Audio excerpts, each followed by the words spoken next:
Lo que pasa es que el católico siempre ha repetido mecánicamente lo que ellos han venido escuchando, que la iglesia católica es la iglesia que fundó Cristo, que los apóstoles, que Pedro fue papa, que no sé qué.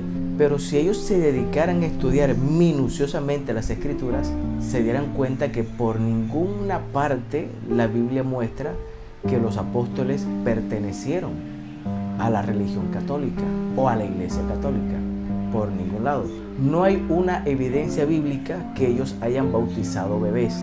Ellos se han puesto a rebuscar versículos, pero ninguno de esos versículos demuestra bautismo de bebés. Por ninguna parte la Biblia muestra de que Pedro dijo que se confesaran ante él los pecados. Ni ningún apóstol lo hizo. Ninguna doctrina católica tiene sustento en la palabra. Absolutamente ninguna. Y eso es lo que el católico tiene que analizar y no ponerse a repetir de manera mecánica lo que siempre se ha dicho. Una mentira se vuelve verdad de tanto repetirla y repetirla y repetirla y repetirla, pero a la postre sigue siendo mentira. No es ninguna verdad.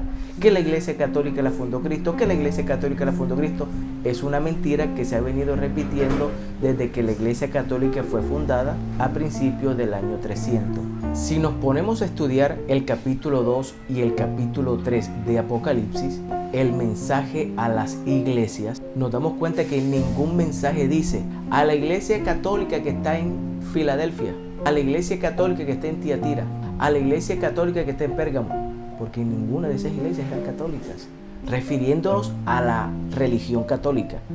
Claro, porque si tenemos en cuenta que la palabra católica significa universal, claro, la iglesia de Cristo es universal.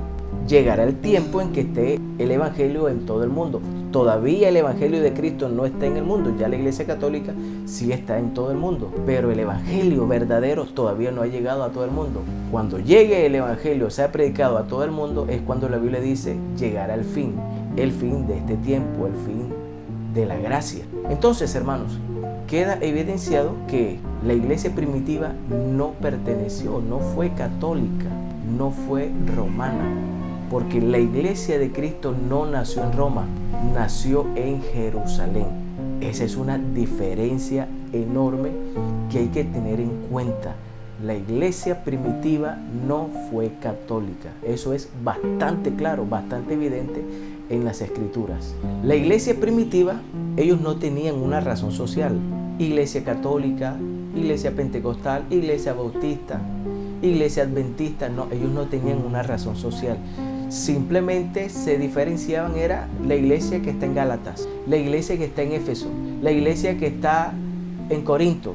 Esa era la manera de distinguir, pero ellos no tenían una razón social como se debe tener ahora las iglesias por cuestiones de personería jurídica y toda esa cuestión. Así que tú no puedes buscar a la iglesia de Cristo, a la iglesia verdadera, por una razón social. Entonces, los católicos a mí me han preguntado, muéstrame en la Biblia la iglesia pentecostal, muéstramela en la Biblia. Entonces ellos pretenden de que yo busque un versículo y les busque la iglesia pentecostal unida es la iglesia de Cristo. Eso no va a aparecer en la Biblia, porque vuelvo y repito, al inicio la iglesia primitiva no tenía razón social.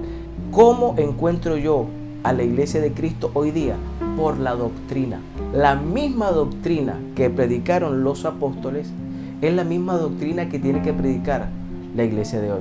Los apóstoles bautizaron en el nombre de Jesús. Yo tengo que buscar una iglesia que bautice de esa misma manera. Los apóstoles creyeron en un solo Dios. Yo tengo que buscar esa iglesia. Los apóstoles no besaban yesos. Suena fuerte, pero yo tengo que buscar esa iglesia. Entonces, guíate por la doctrina. Hechos de los Apóstoles. Estudia el libro de los Hechos y allí vas a encontrar a la iglesia de Cristo y compárala con las iglesias de hoy.